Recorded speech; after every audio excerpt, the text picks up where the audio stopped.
Katiits, magandang araw po sa ating lahat. Ayan guys, ipapakita ko po sa inyo ang napakagandang marker. Ito po yung napakalapad na bato. Ayan. Ayan guys, ipapakita ko po sa inyo ang meron po ditong isang dot na malaki. So double hole po ito mga katiits. Ayan. Magkasya po yung kamao ng tao. So ibig sabihin nito double hole, meron po talagang tunnel dito mga katiits. So ngayon guys, iikutin natin yung area. Ayan. Kanina, habang pinagmasdan ko itong bato na ito, ay naka-form po ito ng isang malaking heart. So ito guys, ayan. Ayan o. Ito yung tulis niya guys.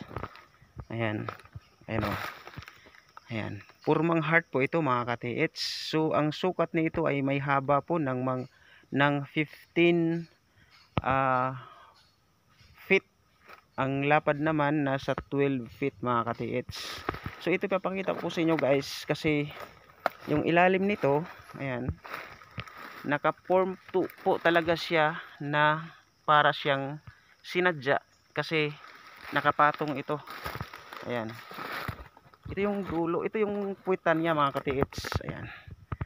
Ayan o. Nakapatong din siya ng napakalaking bato sa ilalim. So tinungtong siya mga katiits. Ayan o. Ayan, yung pinakabubong niya parang sinadya talaga ho. Napakagandang pagkagawa. Ayan, makinis po. Ayan yung dulo. Ayan. Ayan o. So yung puwitan ng heart mga katiits, mayroon pong nakalagay doon na naka-triangular position na mga bato. Ayan. Ayan. Ayan yung puwitan ng heart. Ayan. Mayroon doon na triangular position na mga bato na nakapile. Malalaking bato din mga katiits. So ito naman guys, dinitik na namin ito kanina using 3 locators. Dito mismo sa gitna napakalakas po yung magnetic field na nasaga po ng ating gamit.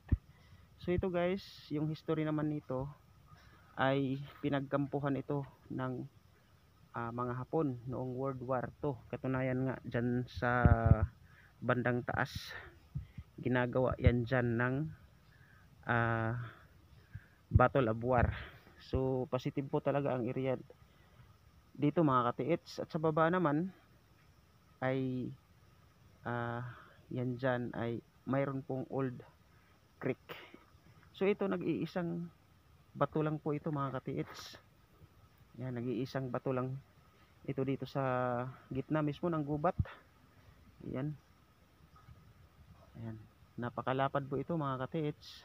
At ito yung second project namin. So dito kung mapapansin po ninyo, ayan, napakaganda po talaga. Ayan. Talagang sinadya na inilagay ito mga katiits. So sa tansya ko naman ng ganitong marker ay volume po ito. Ayan, 2 barid ang inilagay dito, dyan sa baba at saka dito sa taas, yung pinagtakpan na itong napakalaking cemented rock. Ayan. Ayan, napakaganda mga katiits. At ang lugar dito ay napakaaliwalas. Ayan, ayan. Ito yung second project namin mga katiits. So salamat po ng napakarami at sana po ay i-like po ninyo ang video na ito. At happy hunting po sa ating lahat mga katiits. At sana tiyaga lang po sa pagdidiging. Ayan. Thank you for watching mga katiits. At magandang araw po sa ating lahat.